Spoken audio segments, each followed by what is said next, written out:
How to make purchases and solo leveling arise. In today's video, we're diving into the must-buy items and solo leveling arise to maximize your value. So first, check out the bonus tab.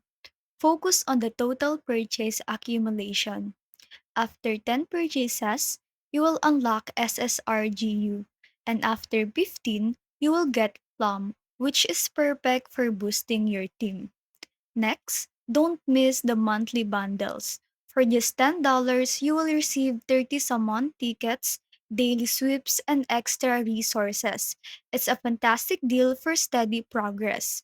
Finally, grab the Hunter Pass. It offers summon tickets, exclusive skins, and an epic rune.